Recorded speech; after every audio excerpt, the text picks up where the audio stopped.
Hello बच्चों, स्वागत है आप सभी का अपने प्यारे यूट्यूब चैनल एचएससी कैंपस में। तो बच्चे, आज की सेशन में हम लोग जुड़े हुए हैं क्लास 11th का जो फाइनल एग्जाम 2020 का केमिस्ट्री का हुआ था, उसका हम लोग सॉल्यूशन देखने के लिए जुड़े हुए हैं। तो जल्दी से हम लोग स्टार्ट करते हैं। पहला क्वेश्चन है, symbol of prefix yocto used in the SI system. SI पद्धति में योक्टो का संकेत होता है, तो इसका जो संकेत होता है वह क्या होता है? y होता है। क्या होता है? y होता है, जिसका जो वैल्यू होता है वह वैल्यू होता है 10⁻⁻24। देखिए, कभी कभी सवाल यहाँ योक्टो को हटा करके योटो दे देता है, YOTTO। योटो का होता है कैपिटल Y और इसका जो वैल्यू होता है 10⁻24 हो जाता है ना। तो ये हम लोग का सवाल है योक्टो का ऐसा सिस्टम में, तो हम लोग क्या लिखेंगे? y small y। तो क्वेश्चन नंबर 1 का हमारा ऑप्शन हो जाएगा ऑप्शन नंबर 3। नेक्स्ट क्वेश्चन पर आते हैं, क्वेश्चन नंबर 2। क्वेश्चन नंबर 2 कह रहा है मॉलिक्यूलर मास ऑफ CO2। तो आपको मालूम है ना, कार्बन का होता है 12, ऑक्सीजन का होता है 16, यहाँ ऑक्सीजन है 2 गो, तो 12 जोड़ 16 दूना 32, यानी कितना हो जाएगा? 44U। हमारा क्वेश्चन नंबर 2 का ऑप्शन हो जाएगा option number 1, 44U। Question number 3 पर आगे बढ़ते हैं। क्वेश्चन नंबर 3 कह रहा है relative charge of proton is. Proton का सापेक्ष आवेश क्या है? तो यह सापेक्ष जो आवेश पूछ रहा है वह कितना होता है? प्रोटॉन का +1 होता है, यानी कि क्वेश्चन नंबर 3 का ऑप्शन हो जाएगा ऑप्शन नंबर 2। अगर इलेक्ट्रॉन का पूछता तो इलेक्ट्रॉन का क्या हो जाता है? -1। आगे आते हैं क्वेश्चन नंबर 4 पर। क्वेश्चन नंबर 4 कह रहा है 1 mole of calcium contains. Calcium के 1 मोल में होता है। तो आप एक चीज याद रखिएगा कि 1 मोल इक्वल टू कितना एटम होता है? तो 6.02 × 10⁻23 एटम। तो यहाँ कैल्शियम, नाइट्रोजन जे मन है से पूछ दे, सब में हम एक ही चीज लिखेंगे 6.022 × 10⁻23 एटम या परमाणु। नेक्स्ट क्वेश्चन नंबर 5 पर आते हैं। क्वेश्चन नंबर 5 कह रहा है number of electrons in second cell of n atom is. अब n का आप जानते हैं एटॉमिक नंबर कितना होता है? 7, यानी कि 2 5 लिख सकते हैं ना, कि पहला वाला K हो गया, दूसरा वाला L हो गया, तो हमारा L में कितना है? 5, जो कि हमारे क्वेश्चन नंबर 5 का ऑप्शन होगा ऑप्शन नंबर 2, यानी कि 5। आगे आते हैं क्वेश्चन नंबर 6 पर। क्वेश्चन नंबर 6 कह रहा है group number of Br is. तो ब्रोमीन का जो ग्रुप है वह कौन सा है? तो यह जो ग्रुप होगा वह कौन सा होगा? ग्रुप 17। आपको मालूम है कि ग्रुप 17 वाले हैलोजेंस होते हैं, जिसमें फ्लोरीन, क्रोमीन, ब्रोमीन और आयोडीन होते हैं। अगर सवाल में फ्लोरीन भी दे सकता है, क्लोरीन, आयोडीन भी कुछ भी दे दे, तो अगर वो हैलोजन ग्रुप है तो कितने हैं? ग्रुप नंबर 17 में है। आगे बढ़ते हैं क्वेश्चन नंबर 7 पर। क्वेश्चन नंबर 7 कह रहा है Ni इज। तो Ni क्या है, या Ni किसका एलिमेंट है? तो आपको मालूम है Ni का एटॉमिक नंबर कितना होता है? 28 होता है। चलिए इसको हम लोग ब्रेक कर लेते हैं, तो क्या हो जाएगा? 1s2 2s2 2p6 3s2 3p6 4s2 3d 3d कितना हो जाएगा? 8। तो अंतिम में किस में भरा जा करके? अंतिम में डी ब्लॉक में भरा, डी ब्लॉक। तो यह Ni जो है वह किसका एलिमेंट है? डी ब्लॉक एलिमेंट है। तो क्वेश्चन नंबर 7 का ऑप्शन हो जाएगा ऑप्शन नंबर 1, यानी डी ब्लॉक एलिमेंट। आगे आते हैं क्वेश्चन नंबर 8 पर। क्वेश्चन नंबर 8 कह रहा है number of neutrons present in the. देखिए यहाँ पर SR दिया हुआ है और SR स्टेडियम दिया हुआ है। स्टेडियम में देखिए मास दिया हुआ है 88 और एटॉमिक नंबर दिया हुआ है 38। पूछ रहा है न्यूट्रॉन का नंबर कितना होगा? तो नंबर ऑफ न्यूट्रॉन निकालने के लिए हम लोग क्या कहे थे कि मास में से एटॉमिक नंबर को घटा देंगे, तो मुझे क्या प्राप्त हो जाता है? न्यूट्रॉन प्राप्त हो जाता है, यानी कि कितना प्राप्त हुआ? 50। तो क्वेश्चन नंबर 8 का ऑप्शन हो गया ऑप्शन नंबर 2, 50।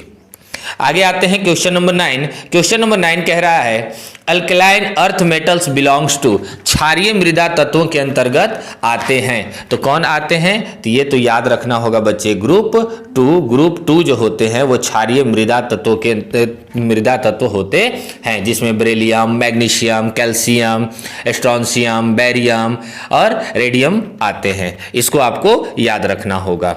आगे आ रहे हैं क्वेश्चन नंबर 10 पर। क्वेश्चन नंबर 10 कह रहा है The element with atomic number 15 belongs to which period of the long of the long form of the periodic table ना। तो P यानी फॉस्फोरस होता है 15 का, तो आपको मालूम है। और यहां हमसे पूछ रहा है तो 15 को तोड़ेंगे तो क्या हो जाएगा, 2 8 5, पहला दूसरा तीसरा।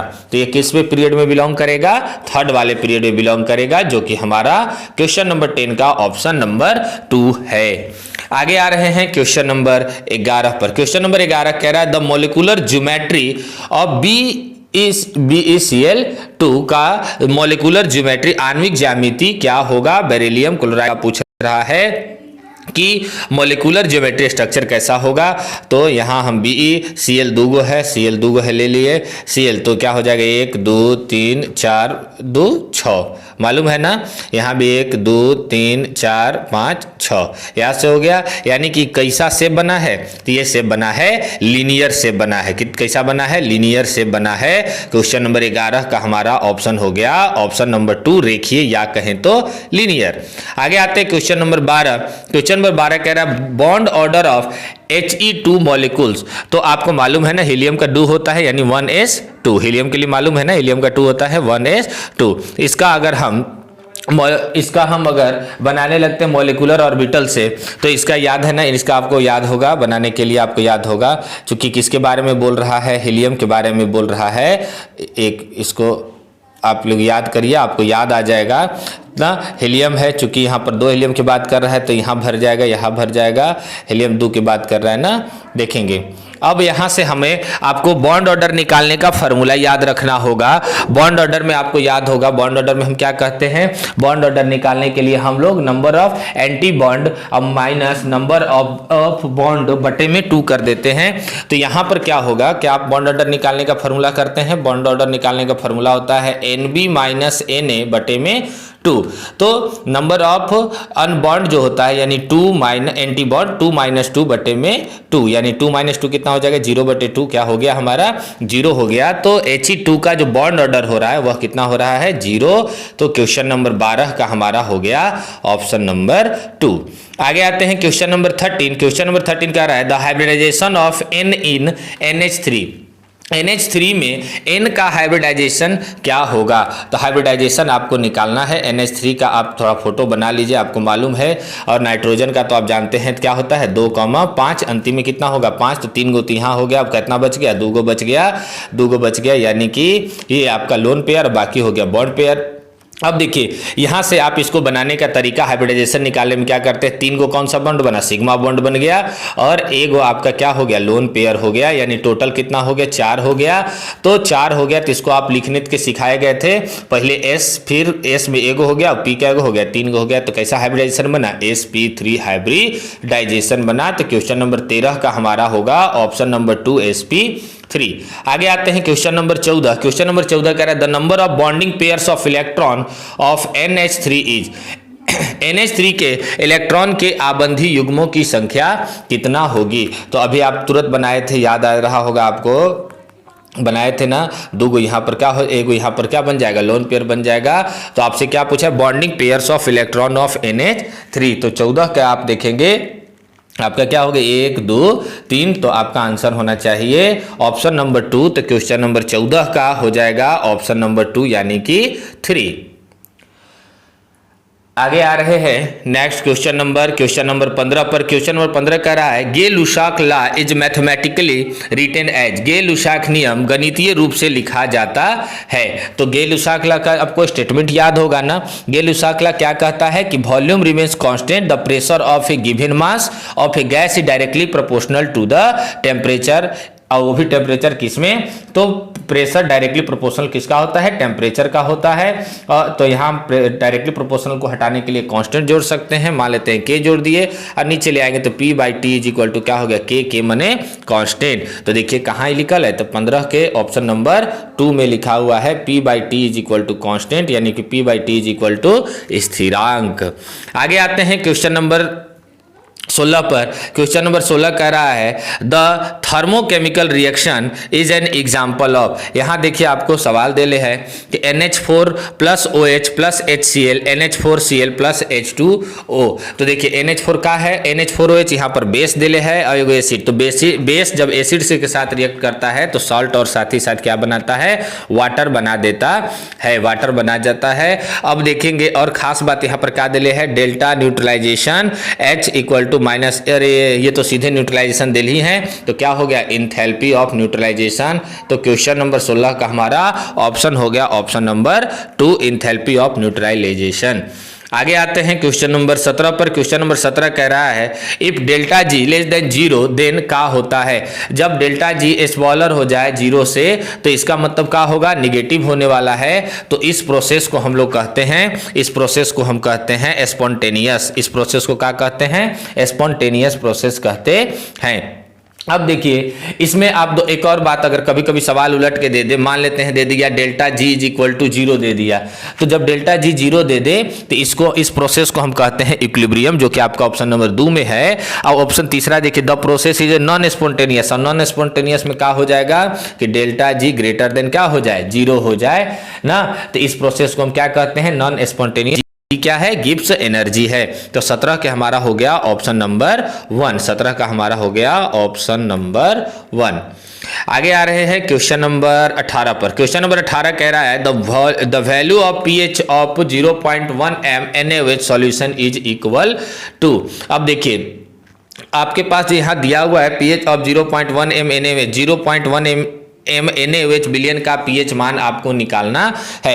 आप एगो फार्मूला पढ़े हैं बच्चे, POH इज इक्वल टू क्या होता है, minus log O of OH minus, याद आ रहा है ना। तो माइनस लॉग OH माइनस कितना वैल्यू दिले है, 0.1 दिले है ना। अब देखिए हम इसको ऐसे तो लिख सकते हैं, एक मिनट, इसको ऐसे भी तो लिख सकते हैं, माइनस लॉग 0.1 है तो इसको हम 1/10 तो लिख ही सकते हैं। इसको हम थोड़ा और अच्छा से लिख दे तो क्या हो जाए, माइनस लॉग, इसको ऊपर भेज दे तो 10 टू द पावर -1 हो जाए। अब आप एगो लॉग का फार्मूला पढ़े होंगे, लॉग m उसका पावर n, तो n आगे में आ जाता है, n लॉग m लिखाता है। यहाँ भी क्या हो जाएगा, -1, माइनस पहले से ही है, इंटू लॉग 10, तो माइनस माइनस प्लस 1 हो गया, इंटू लॉग 10 का वैल्यू भी आप क्या जानते हैं 1 होता है, तो क्या हो गया 1। तो अब देखिए एक्स में एक वाव बात आपको ध्यान देना है, आप इसके अलावा भी एक बात जान रहे हैं, आपको कंडीशन मालूम है ना। पीओएच का वैल्यू तो हम निकाल लिए, पीओएच का वैल्यू कितना निकालिए, 1 निकाल लिए। आपको मालूम है कि पीएच जोड़ पीओएच इज इक्वल टू क्या होता है, 14 होता है। पीएच हमको निकालना है, पीओएच कितना है हमारे पास 1 है बराबर 14, तो पीएच का मान कितना हो गया, पीएच का मान 14 में से खत्म 13। तो क्वेश्चन नंबर 18 का हमारा ऑप्शन हो गया ऑप्शन नंबर 1, वो भी कितना 13। आगे आते हैं क्वेश्चन नंबर 19 पर। क्वेश्चन नंबर 19 कह रहा है the formula of conjugate base of species HCO3 minus, species HCO3 minus का संयुग्मी क्षार का सूत्र। आपको बताए थे कि कंजुगेट बेस में ना, कंजुगेट बेस में हम लोग क्या करते हैं कि H प्लस आयन को घटा देते हैं, और जब कंजुगेट एसिड बोले आपसे तो वहां पर क्या करते हैं, H प्लस आयन को जोड़ देते हैं। अब यहां पर समझने की कोशिश कीजिए कि हमारे पास क्या है, HCO3 माइनस है, HCO3 हमारे पास क्या है, माइनस है ना। अब HCO3 हमारे पास माइनस है, इसका हमको क्या निकालना है, कंजुगेट बेस निकालना है। तो कंजुगेट बेस निकालेंगे तो क्या हो जाएगा, हम लोग क्या पढ़ा है कि एगो H प्लस माइनस को हम क्या करेंगे, हटा देंगे, तो एगो हट जाएगा तो क्या हो जाएगा CO3 माइनस, यहाँ से हट जाएगा। चूंकि ऑलरेडी इसके पास एगो का है माइनस है, तो एक और माइनस बढ़ जाएगा तो क्या हो जाएगा CO3 माइनस, जो कि आपके क्वेश्चन नंबर 19 का ऑप्शन नंबर कितना में है, ऑप्शन नंबर 2 में है। आपको क्या याद रखना है, कंजुगेट बेस रहे तो H प्लस आयन को क्या करेंगे, घटा देंगे, और एसिड पूछे तो एगो क्या करेंगे, बढ़ा देंगे। तो इस हिसाब से क्वेश्चन नंबर 19 का हमारा हो गया ऑप्शन नंबर 2। आगे आते हैं क्वेश्चन नंबर 20। क्वेश्चन नंबर 20 कह रहा है species H plus is, species H plus is, H plus is क्या है, तो इसी को तो कहते हैं लेविस एसिड यानी कि लुईस अम्ल। तो क्वेश्चन नंबर 20 का हमारा हो जाएगा ऑप्शन नंबर 2 ना। इसको याद रखिएगा कि कोई भी सबस्टांस जैसे H प्लस आयन ना, ये क्या करते हैं, एक्सेप्ट करते हैं एक्सेप्ट करते हैं non binding pair of non binding electrons को। इसी को तो हम क्या कहते हैं, लेविस एसिड कहते हैं। जब OH माइनस रहे तो इसको हम लोग क्या कहेंगे, लेविस बेस कहेंगे। इसको ध्यान रखिएगा। आगे आते हैं क्वेश्चन नंबर 21 पर। क्वेश्चन नंबर 21 कह रहा है ऑक्सीडाइजिंग एजेंट इज, तो ऑक्सीडाइजिंग ऑक्सीकारक क्या होते हैं, तो ऑक्सीकारक क्या होते हैं आप जानते हैं ना कि ऑक्सीडाइजिंग एजेंट का मतलब क्या होता है, that removes electron from other reactants, किसमें, वो भी रिडॉक्स रिएक्शन में। तो 21 का हमारा हो जाएगा ऑप्शन नंबर 1। 21 का हो गया हमारा ऑप्शन नंबर 1। ऑक्सीकारक क्या होते हैं, जो स्वयं अपने ऑक्सीकरण संख्या में कमी करता है। आगे आते हैं क्वेश्चन नंबर 22 पर। क्वेश्चन नंबर 22 कह रहा है the oxidation number of P in NaH2PO4 is, oxidation number हमको निकालना है। Na का क्या हो गया +1, हाइड्रोजन के भी हो गया 1, हाइड्रोजन का हो गया 1 और 2 है तो 1 × 2। P का निकालना है तो जिसको निकालते हैं उसको क्या लिख देते हैं, x + -2 × 4 = क्या हो गया, 0 हो गया। तो नहीं, इसको सॉल्व कर लेते हैं। 1 + 2 + x - 8 = 0। तो 3 - 8 + x = 0। तो x का वैल्यू क्या हो गया, x का वैल्यू हो गया, होने गया तो 8 में से 3 खत्म 5, यानी कि x का वैल्यू मिल गया +5। x का वैल्यू मिल गया +5। तो क्वेश्चन नंबर 22 का हमारा ऑप्शन हो गया ऑप्शन नंबर 2 +5। आगे आते हैं क्वेश्चन नंबर 23। क्वेश्चन नंबर 23 कह रहा है the oxidation number of S in NaHSO4। तो Na का फिर हो गया +1, हाइड्रोजन के लिए भी 1, S का निकालना है तो x हो गया, प्लस ऑक्सीजन का होता है -2, कै गो है, 4 गो है, = 0। क्या हो जाएगा, 1 का 1 2 और 4 दूनी का 8 -8 + x = 0। तो x बराबर क्या हो गया, -6, उधर गया तो +6। तो हमारा क्वेश्चन नंबर 23 का हो गया ऑप्शन नंबर 1, यानी कि +6। 23 का हो गया ऑप्शन नंबर 1 +6। आगे आते हैं क्वेश्चन नंबर 24। क्वेश्चन नंबर 24 कह रहा है permanent hardness of water is due to. तो एक बात आप याद रखेंगे बच्चे कि हार्डनेस 2 प्रकार के होता है, एक टेम्पररी हार्डनेस होता है और दूसरा परमानेंट हार्डनेस होता है। तो टेम्पररी हार्डनेस कब होता है, जब कैल्शियम और मैग्नीशियम का जब बाइकार्बोनेट बने HCO3 बाइकार्बोनेट जुड़ा रहता है तो उस हार्डनेस को हम लोग टेम्पररी हार्डनेस कहते हैं ना। अब परमानेंट हार्डनेस में कैल्शियम और मैग्नीशियम का क्लोराइड माने CaCl2 अगर जुड़ा होना चाहिए या सल्फेट SO4 भी जुड़ा होना चाहिए, तब उसको हम लोग क्या कह देते हैं, परमानेंट हार्डनेस कहते हैं ना। तो अब यहाँ से हमसे क्या पूछा है, परमानेंट हार्डनेस। तो परमानेंट हार्डनेस में आपको CaCl2 मिलेगा या फिर SO4 होगा, तो हम लोग क्या कह देंगे कि वो क्या है, वो है हमारा परमानेंट हार्डनेस। तो presence of CaCl2। Question number 24 का हमारा हो जाएगा ऑप्शन नंबर 2, CaCl2 की उपस्थिति के कारण जो आपको कठोरता दिखती है उसी जल को अस्थायी कठोरता कहते हैं। आगे आ रहे हैं क्वेश्चन नंबर 25। क्वेश्चन नंबर 25 का रहा है MgCl2 + NH2Ca3 XA2NaCl। तो देखिए Mg पर क्या है, Mg पर है प्लस, Cl2 पर क्या होता है माइनस। यहाँ भी देखिए Na2+ का है प्लस, इस पर क्या है माइनस है। अब देखिए अब यहाँ पर क्या हुआ, ध्यान से समझिएगा कि एगो प्लस इस माइनस को लेकर के NaCl बन गया, तो बचा हुआ प्लस बचे हुए माइनस को लेकर के अलग हो जाएगा। तो बचा हुआ प्लस कौन सा था, Mg था, और बचा हुआ माइनस क्या था, CO3।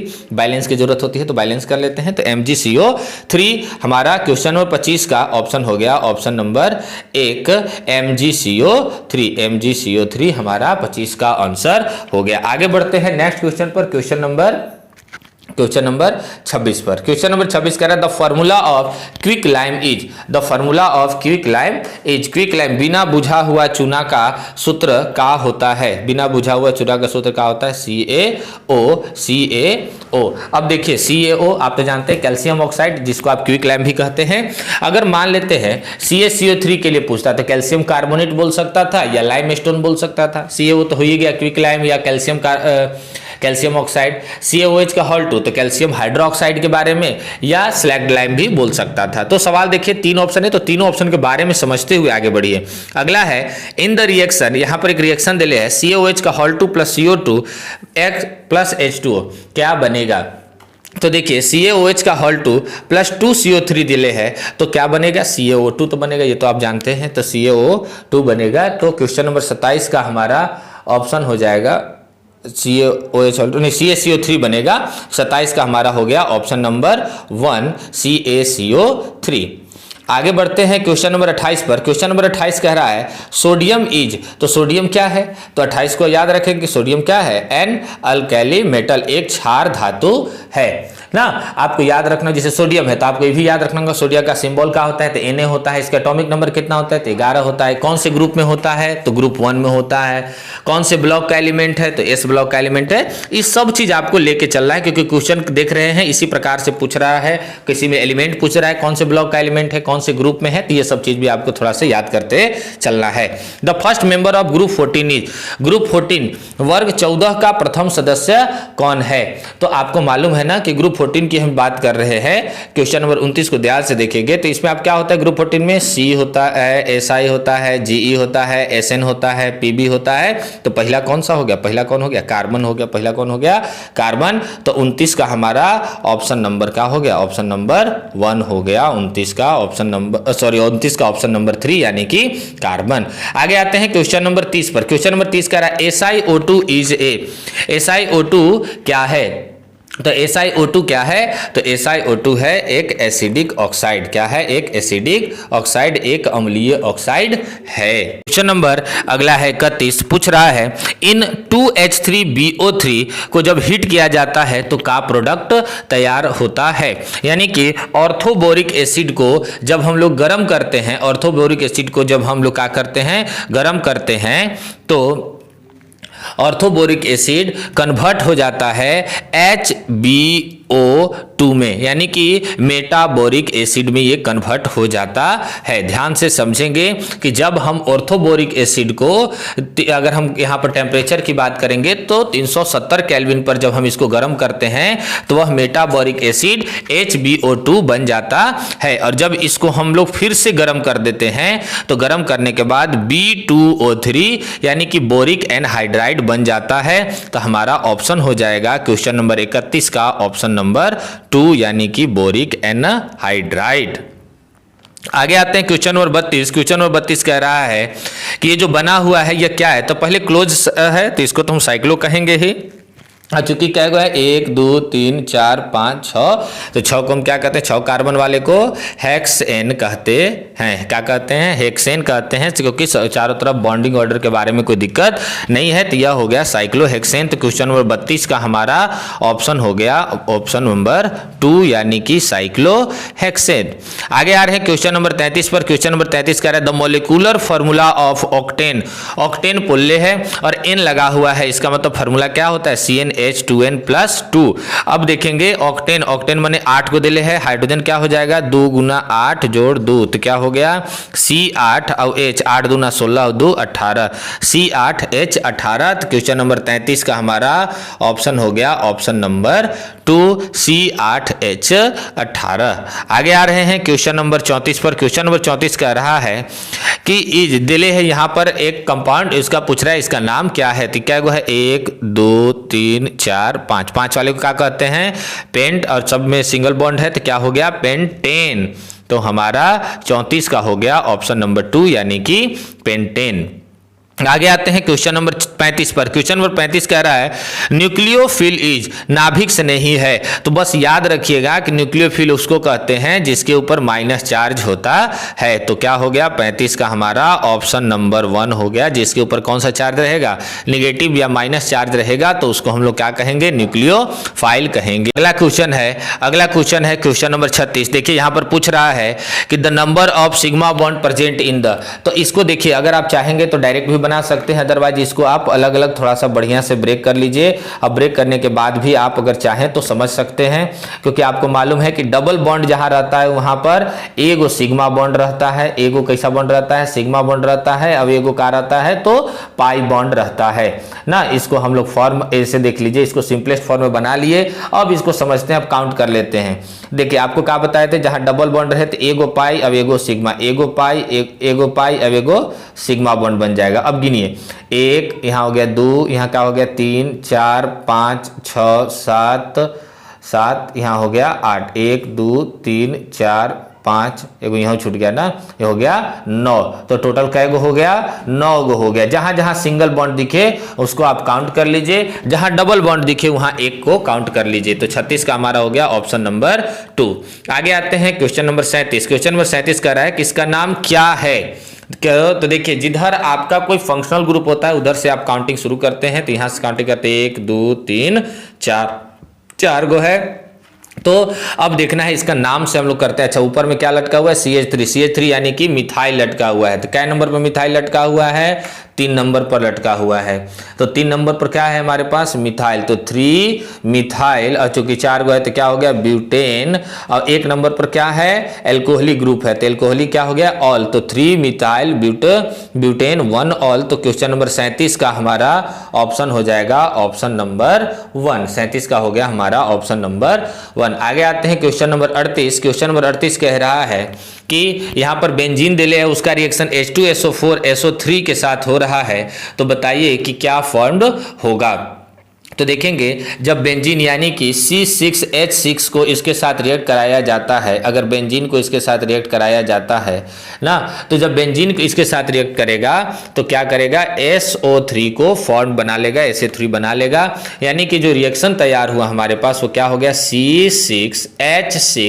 C6H6 O कै गो हो गया? 3 गो, और S तैयार हुआ जिसको हम लोग कहते हैं बेंजील सल्फोनिक एसिड। बेंजील sulphonic acid. अच्छा, यहाँ पर हाइड्रोजन बॉन्ड भी हो जाएगा ना, तो बेंजीन सल्फोनिक एसिड। तो 38 का हमारा हो गया, 38 का ऑप्शन नंबर 2 इसका सही उत्तर हो गया। आगे आते हैं क्वेश्चन नंबर 39 पर। क्वेश्चन नंबर 39 का है which is the source of pollutant sediments. तो प्रदूषक तलछट का स्रोत कौन है? Source of pollutant sediments. तो इसको हम लोग को याद रखना होगा, ये होता है halogen of soil by agriculture and strip mining ना। इसमें क्या होता है? Loss of sand, clay, slit और जितने भी चीज हैं उसके द्वारा जो ऊपरी भाग का क्षरण हो जाता है ना, इरोजन हो जाता है, उसी को तो हम लोग सोर्स ऑफ पॉल्यूटेंट सेडिमेंट्स कहते हैं। तो क्वेश्चन नंबर 39 का हो गया ऑप्शन नंबर 3। आगे आते हैं क्वेश्चन नंबर 40 का है the particulate pollutant smog is present. तो पार्टिकुलेट पॉल्यूटेंट कानिक प्रदूषण धुंध उपस्थित होते हैं। तो ये किस में होते हैं? ये ट्रोपोस्फेयर में होते हैं। कभी कभी यहाँ पर चेंज कर देता है, पार्टिकुलर पॉल्यूटेंट हटा के गैसियस एयर पॉल्यूटेंट बोल देता है। अब पार्टिकुलेट पॉल्यूटेंट में स्मॉग अगर हटाएगा भी तो स्मॉग लिख सकता है, स्मॉग तो ही है, डस्ट, मिस्ट, फॉर्म्स, ये सब चीज लिख देता है। तो उस सब में भी क्या हो जाएगा? ट्रोपोस्फेयर। अगर गैसियस एयर पॉल्यूटेंट बोल दे तो वहां भी क्या होगा? जैसे oxide of sulphur, nitrogen and carbon, ये सब भी बोल दे तो ये सब के सब किस में आ जाएंगे? ट्रोपोस्फेयर यानी कि क्षोभ मंडल में। तो क्वेश्चन नंबर 40 का हमारा हुआ ऑप्शन नंबर 1। तो इसी के साथ 2020 का जो एग्जाम हुआ था उसका हम लोगों ने सोल्यूशन देखा। आई होप आपको जरूर समझ में आया होगा। फिर भी कोई समस्या होगी तो आप कमेंट सेक्शन में जरूर लिखिएगा। तब तक के लिए बाय।